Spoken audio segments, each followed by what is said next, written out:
Bienvenue dans cette capsule. Nous allons donc étudier les démarches administratives pour la demande ou la déclaration d'utilisation d'OGM. Alors, quelle est la nouvelle législation depuis janvier 2022?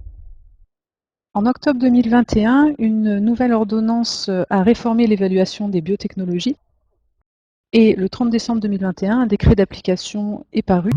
Dans ce décret, on annonce le démantèlement du Haut Conseil des biotechnologies, le HCB, au profit de la création d'un comité d'expertise des utilisations confinées d'organismes génétiquement modifiés.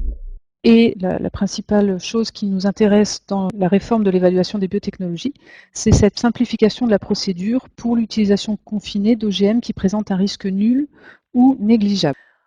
Pour savoir si un OGM présente un risque nul ou négligeable, il faut avoir évalué les risques liés à l'utilisation confinée de cet OGM.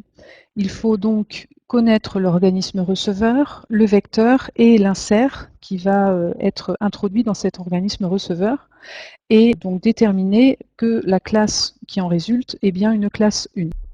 Il faut aussi, lors de chaque opération d'utilisation de cet OGM ou de création de cet OGM, avoir évalué les risques afin d'être sûr que la classe de danger de l'OGM n'est pas modifiée au cours des opérations de manipulation.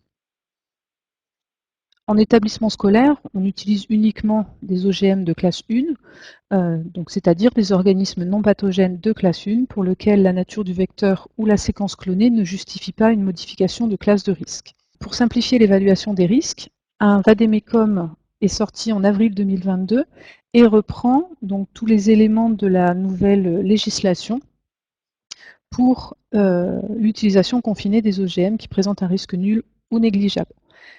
Il présente aussi la demande d'agrément d'installation qui est une nouveauté de cette nouvelle législation. Alors, pour réaliser la demande d'utilisation confinée des OGM, quelle est la procédure de demande? Alors, selon la classe de confinement de l'OGM, les demandes vont changer. Donc, pour la classe 1 qui nous intéresse, on commence par faire une demande d'agrément de classe 1 de l'installation et ensuite une déclaration d'utilisation pour le projet qui utilise les OGM. Une fois cette déclaration faite, si l'établissement, dans la même installation, manipule d'autres OGM de classe 1, il n'y a pas de nouvelle déclaration à faire en ligne. Par contre, il y a juste un tableau d'auto-évaluation à remplir et à garder dans la structure. C'est en ça que la procédure a été simplifiée.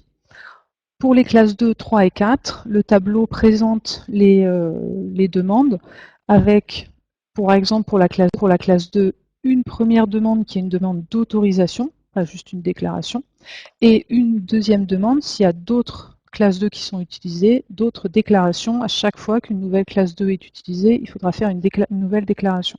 Classes 3 et 4 sont encore plus contraignants. Donc, la démarche de demande d'utilisation d'OGM confinement 1, quelles étapes?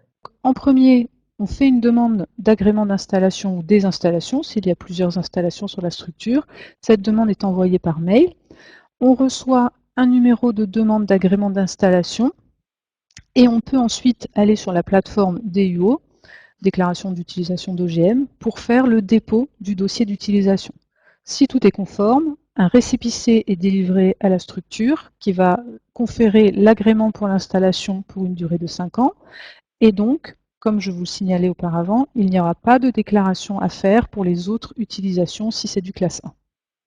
Sur site, quelle est la demande d'agrément d'utilisation? Lorsqu'on rentre sur le site DUO, qui est accessible grâce au QR code présent sur la slide, on va commencer par télécharger le formulaire d'agrément d'installation. Ce formulaire, c'est un dossier dans lequel on va trouver entre autres un fichier qui va concerner un agrément pour un confinement de classe 1. Et donc, outre des informations administratives, il faut renseigner le plan de la structure, donc décrire le plan de l'installation dans lequel sera manipulé les OGM, les personnes qui vont être responsables du contrôle de la surveillance et de la sécurité donc dans la structure.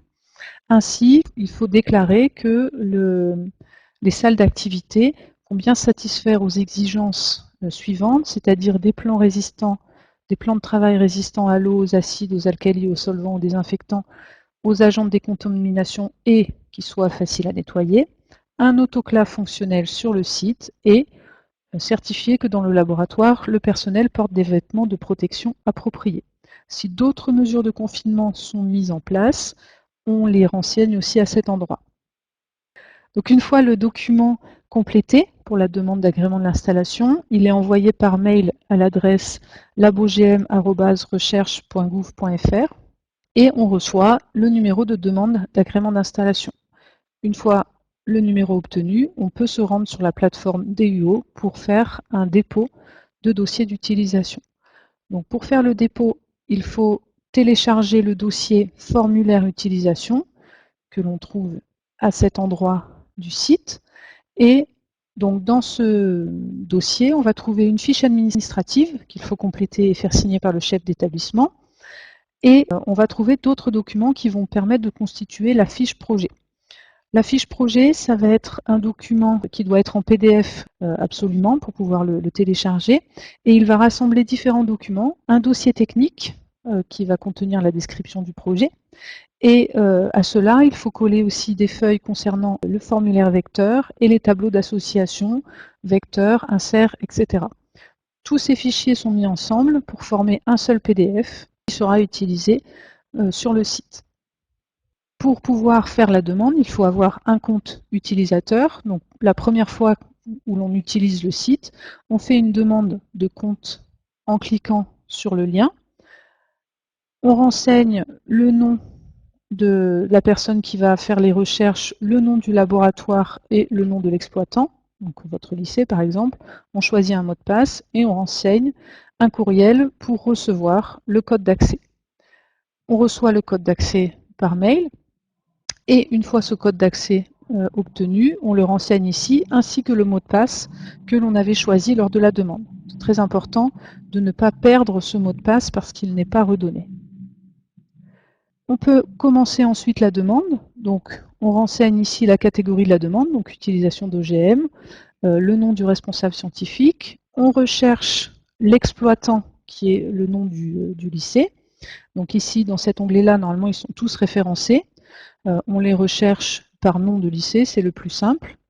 Et dans l'onglet structure de recherche, ici, il faut renseigner le nom exact du laboratoire qui va faire la manipulation, et ça doit être le même nom que sur la demande d'agrément d'installation. À cet endroit, on va renseigner le numéro d'agrément d'installation qui a été reçu. Sur cette page, il faut aussi téléverser la fiche administrative et éventuellement la déclaration de confidentialité si les OGM manipulés nécessitent une déclaration de confidentialité. À la page suivante, on décrit le matériel biologique, donc soit micro-organismes eucaryotes, virus, animaux transgéniques, végétaux, autre situation, ou micro-organismes prokaryotes, c'est l'exemple que j'ai choisi, et la classe de confinement. Ici, on vous dit que du coup, si vous êtes en confinement 1, votre demande relève bien d'une simple déclaration. Sur la page suivante, on va téléverser la fiche projet que l'on a préparée en amont. Ici, on rajoute le titre du projet et un bref résumé. Une fois enregistré et validé, on va attendre la délivrance du récépissé. Ce récépissé donnera l'agrément de l'installation pour une durée de 5 ans. Il n'y aura pas de déclaration à faire pour les autres utilisations d'OGM si c'est toujours en confinement 1. Par contre, il faudra compléter le tableau d'évaluation avec toutes les utilisations. Donc, ce tableau est accessible via ce QR code qui donne accès au tableau. On le retrouve sur le site aussi du ministère. Et donc, ici, sur chaque ligne du tableau Excel, on va renseigner toutes les utilisations pendant la durée des 5 ans. Sur cette diapositive, quelques sites intéressants. Donc sur le site du ministère, on retrouve les dernières actualités de la législation sur les OGM, le Vademecum qui donne les règles de l'évaluation pour les OGM à risque nul ou négligeable, le guide OGM en milieu confiné que l'on retrouve sur le site DUO, mais c'est toujours l'ancienne version de 2013, donc il fait référence à l'ancienne législation. Mais par contre, tout son contenu est encore valable. Pareil pour le manuel HCB, qui est encore accessible, mais qui est de l'ancienne législation pour ce qui est des déclarations. Par contre, tout ce qui est évaluation est toujours valable. Et enfin, si vous avez besoin d'aide, vous pouvez toujours envoyer un message, un email à OGM Confine, et qu'ils vous répondent avec un certain délai, mais ils vous répondent à vos interrogations pour vous aider à faire vos démarches sur la déclaration d'utilisation des OGM. Merci pour votre attention.